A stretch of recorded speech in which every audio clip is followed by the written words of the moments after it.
Okay, so let's talk outcomes. What if Netanyahu is convicted? What if he's acquitted? A conviction, that would be huge. Historically, it would be the first time a sitting prime minister in Israel has been found guilty of, actual crimes. That would send the message, right? That no matter how powerful you are, the law still applies. Oh, definitely. It would be a big win for judicial independence, showing how strong those democratic institutions are. But it wouldn't be without, consequences. What do you mean? Netanyahu is a very divisive figure. A guilty verdict that could really make the divisions in Israeli society even worse. You could see protests, unrest, maybe even violence from his supporters who see this as some kind of political attack. It's possible it could make things really unstable and affect Israeli politics for years to come. And the flip side, if he's acquitted on all charges, that's a massive win for him and his supporters, of course. They'd see it as proving he was right all along, that the whole trial was just like an attack from his rivals. Which could make them bolder, lead to a more, maybe even authoritarian style of leadership. Potentially, yeah. But it would also worry those who think Netanyahu is, a danger to democracy, to the rule of law. They'd probably see an acquittal as proof that the system is broken, that it doesn't hold powerful people accountable. So no matter what the verdict is, it's going to have a huge impact on Israel. It's a turning point for the country. They have to deal with these fundamental questions about, who they are, their values, what they want for their future. We've been talking about convictions, acquittals. Yeah. But isn't there another possibility? You're right. Plea bargains.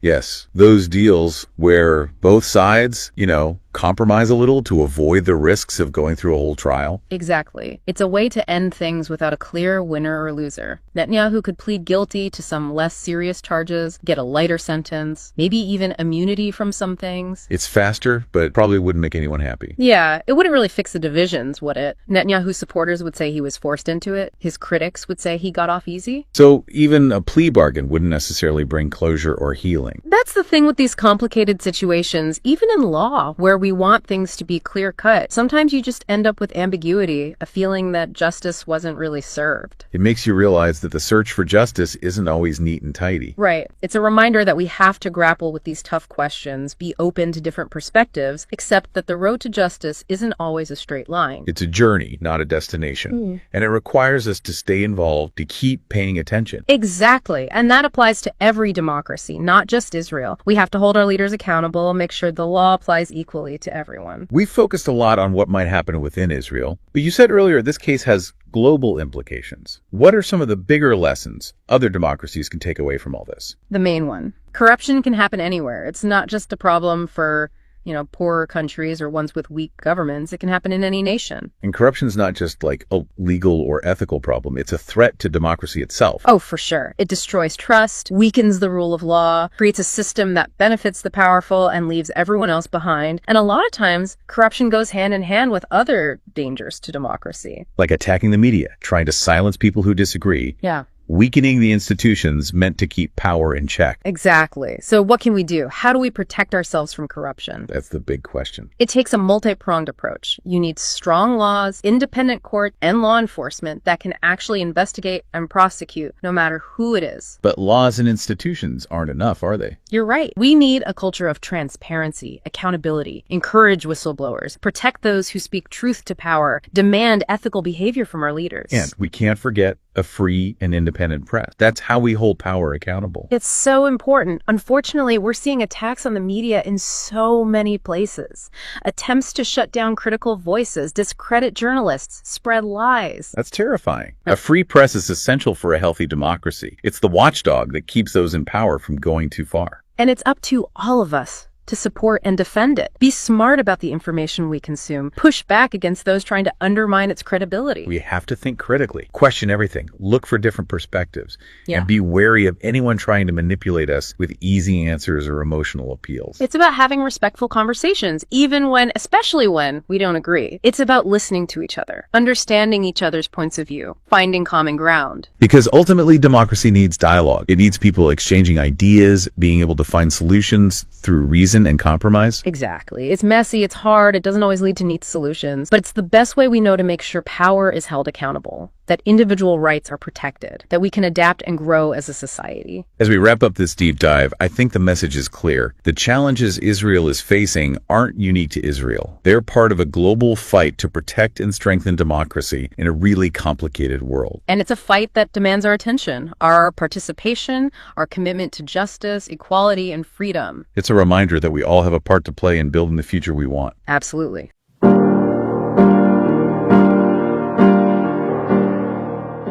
You know, today's topic is, it's a pretty fascinating situation, but also really complex. It's about the legal battles that the Israeli Prime Minister, Benjamin Netanyahu, is going through right now. And we've got a whole bunch of YouTube videos here that you've sent us. There's all kinds of stuff in here, opinions from legal experts, politicians, news commentators, even people who have worked directly with the Prime Minister. Our goal today is to sort of cut through all the noise, find the most important information, and help you understand the main issues and, the different sides of this whole thing, all without getting bogged down in legal stuff, of course. Yeah, definitely. I mean, looking at all these sources, we've got a really wide range of viewpoints here. So we're going to be digging into what Professor Moshe Cohen-Aliyah has to say about the court system itself. And then we've got Minister Shlomo Karhi weighing in on what the prosecution is actually arguing. And then there are some really strong reactions from MK Avichai Boran about some recent court decisions. Right. Plus, we have Yaakov Bardugo, who is commenting on a situation where some testimony was actually... MK Ariel Kalner is offering some pretty sharp critiques of the whole trial. And then we've got MK Amit Halevi,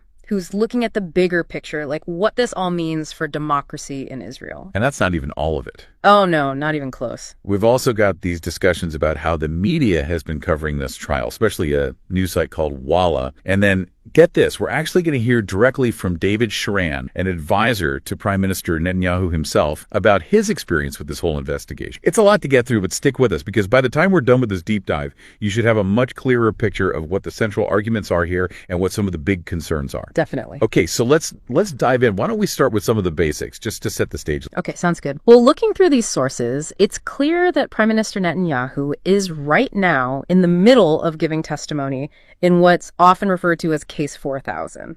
And there's some related things going on too. And what really jumps out at you right away from all these discussions is the timing of all these court appearances. Yeah, the timing it's pretty striking, isn't it? Yeah. I mean, a lot of these sources are pointing out that he's having to go to court in the middle of a major national crisis, like we're talking about a war going on.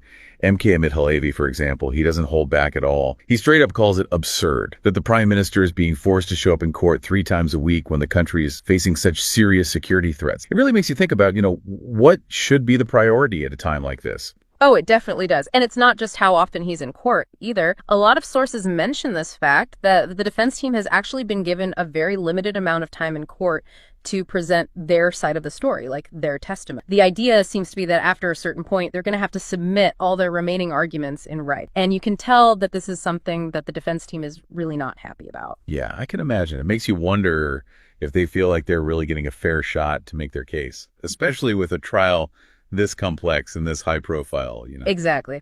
Now let's shift gears for a second and focus on the actual arguments that Netanyahu and his supporters are putting forward. One of the key things that keeps coming up is this idea that the charges against him, particularly those related to, and it's a Hebrew term, klassika, which is often translated as unusual favor. They're saying that these charges actually just have to do with normal practices in journalism and news coverage. What they're arguing is that the prime minister didn't do anything improper to steer or control that coverage. So basically what they're trying to do is zoom out a little bit and argue that these interactions with the media and the coverage itself weren't actually out of the ordinary, especially for someone as important as the prime minister.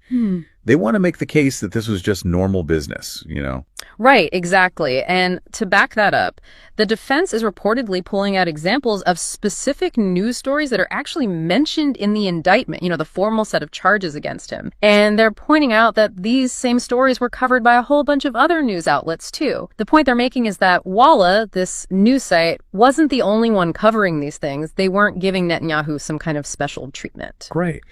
They even use this kind of interesting example, a report about the prime minister's dog, Kaya, being quarantined after, a little biting incident. Incident. Yeah, apparently the dog nipped someone, and this got a lot of media attention. And the defense is saying, look, this was all over the news, not just on Walla. It wasn't some special favor. So it's a bit of an interesting strategy, isn't it? By pointing out that all these seemingly minor events were actually getting attention from all kinds of media outlets, they're trying to poke holes in the prosecution's whole argument that Walla was granting Netanyahu this unusual favor. Yeah, it's like they're saying, hey, this wasn't some special deal. This was just news. People were interested. And on top of that, we're hearing that Netanyahu himself feels like he hasn't really been given a proper chance to tell his side of the story. He has reportedly said that he wants his day in court to directly address every single one of the 315 items listed in the indictment against him. Wow, 315. That's a lot. It is. And he even claims that a huge chunk of the material in that indictment, something like 97%, was never even investigated with him present. Whoa, okay. So he's basically suggesting that they built this case against him without even really getting his take on the evidence. Exactly. Now, here's where things get really interesting. The defense team is actually focusing on times when Walla, the news site that's at the center of this case, 4000, they're pointing to times when Walla was actually critical of Netanyahu. They even bring up this 2015 article where the editor at the time, a guy named Avi Alkali, used some pretty harsh words to describe Netanyahu and his wife. Like, we're calling them lovable dogs and calling the prime minister the despicable husband of Mrs. Netanyahu. He even compared him to Kim Jong-un. Oh, wow. That definitely doesn't sound like they were trying to do him any favors. Right. So the defense's argument here is, if Walla was supposedly on the prime minister's side, then why would they publish something like this? It doesn't really add up, right? Yeah, I see their point. If they were trying to help him out, you wouldn't expect to see these kinds of strongly critical articles. Exactly. It suggests that, at least sometimes, Walla had a pretty negative view of Netanyahu. And the prosecution actually tried to get these examples, these specific articles, excluded from the trial, but the defense is seeing that as a big mistake, like a self-goal for the prosecution. They're clearly thinking that these examples directly contradict this whole story, that Walla was giving Netanyahu favorable coverage all the time. Yeah, it seems like pretty strong evidence for their side. I mean, it challenges this core idea that Walla was basically a platform for Netanyahu to get positive press, you know? Right. And then there's this other point they're making. This one's about Bougie Herzog. So apparently he misspoke about unifying Jerusalem during a press conference back in 2015, right before the election. And the defense is saying that Walla actually corrected his statement in their reporting, but at the same time, they highlighted a minor error that Netanyahu... Again, they're using this as evidence that Walla wasn't always biased in favor of Netanyahu. Okay, so this kind of adds to their whole argument that Walla wasn't just a mouthpiece for Netanyahu. They're saying that in certain cases, Walla might have actually been more critical of him than his political opponents. Exactly. Okay, so let's change gears a bit now and look at some of the criticisms that are being directed at the legal process itself and how the prosecution has been handling this whole case. Because looking at these sources, it's clear that there are some serious concerns and disagreements about whether this is all actually fair. Yeah. Absolutely.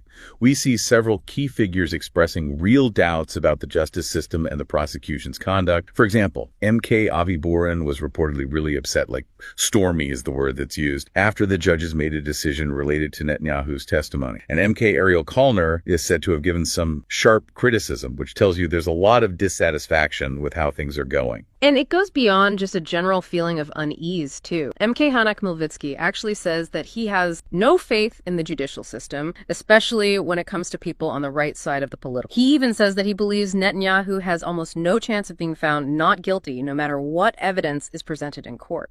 Wow, that's a pretty strong statement. It really shows you how deep this mistrust in the legal system runs in certain political circles. Yeah. Then we have Minister Shlomo Karhi, who argues that the prosecution's own claims during Netanyahu's testimony are actually causing their case to fall apart. This suggests that he thinks the defense is doing a good job of poking holes in the prosecution's arguments with their evidence. That's a pretty bold statement, too. It shows a lot of confidence in the defense's strategy. Definitely.